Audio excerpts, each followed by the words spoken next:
Hello नमस्कार। Social संवाद में स्वागत है। मैं शशि भूषण और आज सोशल संवाद में हम बात करेंगे बाबा रामदेव को। उससे पहले एक रिक्वेस्ट है कि अगर सोशल संवाद चैनल को आपने अगर सब्सक्राइब नहीं किया है यूट्यूब पर तो आप ज़रूर सब्सक्राइब करें ताकि हम आप तक पहुंच पाएँ।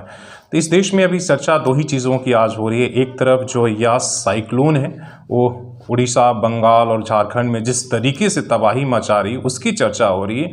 वहीं दूसरी तरफ बाबा रामदेव ने जिस तरीके से एलोपैथी और आयुर्वेदिक के बीच में एक युद्ध छेड़ दिया है उसको लेकर विवाद बड़ा गहरा होते जा रहा है। बाबा रामदेव लगातार विवादों में घिरते जा रहे हैं, लेकिन बाबा को इससे कोई फ़र्क कहाँ पड़ता है।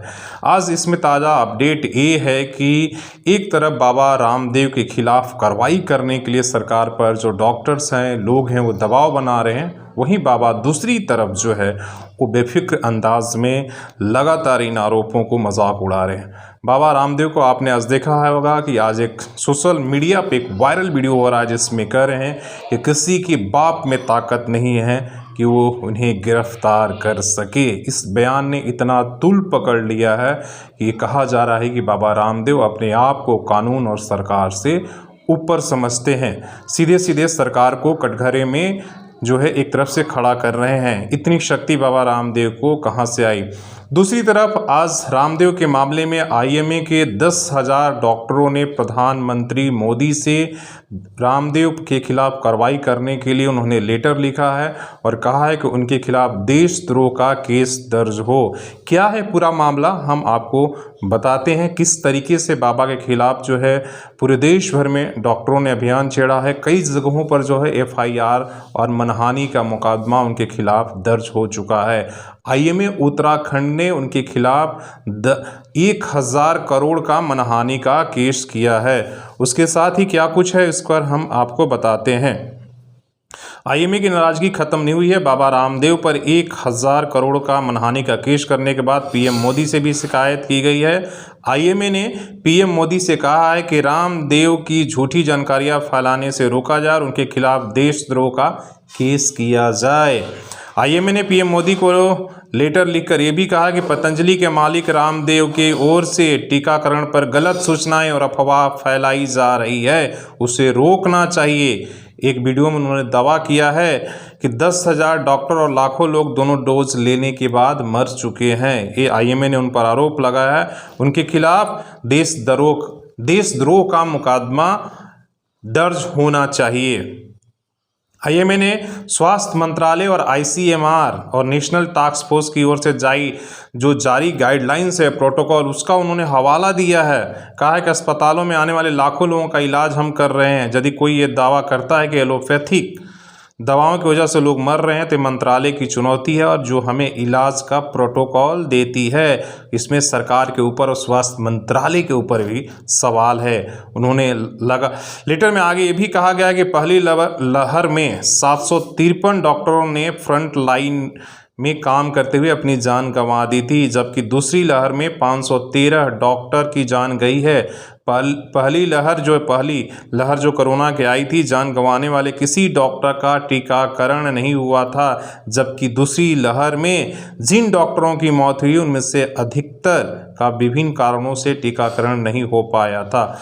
अब कहा जा रहा है कि टीका लेने के बाद 10,000 लोगों की मौत हुई है। जानबूझ को टीकाकरण को बाधित करने के लिए, अफवाह फैलाने के लिए किया जा रहा है और ये सारे आरोप बाबा रामदेव के खिलाफ है। सरकार भी इस आरोपों से मुश्किल में घिरी है। आईएमए ने पीएम मोदी को कहा है कि जो लोग टीकाकरण पर डर फैला रहे हैं और अपनी कंपनी का उत्पाद बेचने के लिए काम कर रहे हैं, वो सरकार की ओर से जारी जो इलाज है, प्रोटोकॉल है, जो गाइडलाइन है, उसके खिलाफ जो है एक काम कर रहे हैं। उन पर उचित कार्रवाई होना चाहिए और देशद्रोह है। आईएमए ने उस पर भी सवाल उठाया है जो हरियाणा सरकार के स्वास्थ्य मंत्री ने घोषणा किया है कि वो कोरोनिल किट जो है फ्री में लोगों को बांटेंगे, जिसका खर्च जो है हरियाणा सरकार और पतंजलि दोनों मिलकर उठाएगी। उस पर भी उन्होंने सवाल उठाया है कि आप किस आधार पर जो है जिसकी मान्यता प्राप्त नहीं, आप किस तरीके से कोरोनिल को आप मुफ्त बांट रहे हैं और क्या है, उस पर भी सवाल उठाया गया सरकार को। हालांकि इन सवालों को जवाब में क्या सरकार करती है देखता है कि सरकार भी कहीं ना कहीं सवालों को घेरे में है। रामदेव बाबा जिस तरीके से एक विवाद खड़ा करते जा रहे हैं। 6 पन्ने के नोटिस है, उनमें आईएमए की तरफ से वकील नीरज पांडे ने रामदेव की टिप्पणी को एलोपैथी और एसोसिएशन से जुड़े करीब 2000 चिकित्सकों की प्रतिष्ठा और छवि को नुकसान पहुंचाने को मुद्दा बताया है। और ये गुरु की जो टिप्पणी है रामदेव की, उसे भारतीय दंड की धारा 499 के तहत आपराधिक कार्रवाई करने के लिए उन्हें 15 दिनों के लिए लिखित माफ़ी मांगने के लिए कहा गया है। आईएमए ने उनको हर तरफ से देश में अलग अलग जगहों पर केस किया है, सरकार से भी आग्रह किया है, और ये मामला यहाँ पर सुलझते हुए नहीं दिख रहा है। इसलिए कि बाबा रामदेव, आपको याद है जब ये पहली बार विवाद ये खड़ा हुआ तो बाबा रामदेव ने माफ़ी मांगी, लेकिन उसके अगले पल ही, अगले दिन ही उन्होंने एक 25 सवालों के साथ जो है उन्होंने सवाल खड़ा किया कि चुनौती उन्होंने दिया, और इस लड़ाई को कहीं ना कहीं बड़ी चतुराई से एलोपैथिक बनाम जो है और उसको जो है उन्होंने आयुर्वेद के साथ जोड़ दिया है।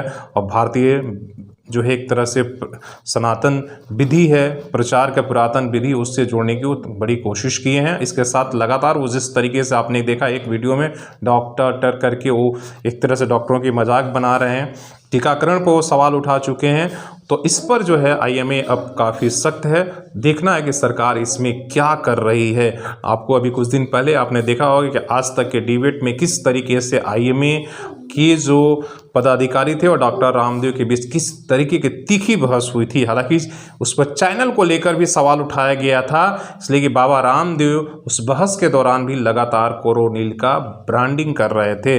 बाद में बात खुलकर आएगी, चैनल पूरा जो है बहस जो कहीं ना कहीं वो कोरोनिल के ब्रांडिंग और स्पॉन्सर के जरिए कर रहा था। तो इस तरह लगातार मीडिया के पर भी ये सवाल है और सरकार के ऊपर भी। देखना है क्या कुछ होता है, लेकिन इसमें लगातार जो है कंट्रोवर्सी बढ़ता ही जा रहा है और इस कहीं ना कहीं नुकसान इससे सरकार और देश के लोगों की है। आप सोशल संवाद को देखते रहिए, सब्सक्राइब करिए। धन्यवाद।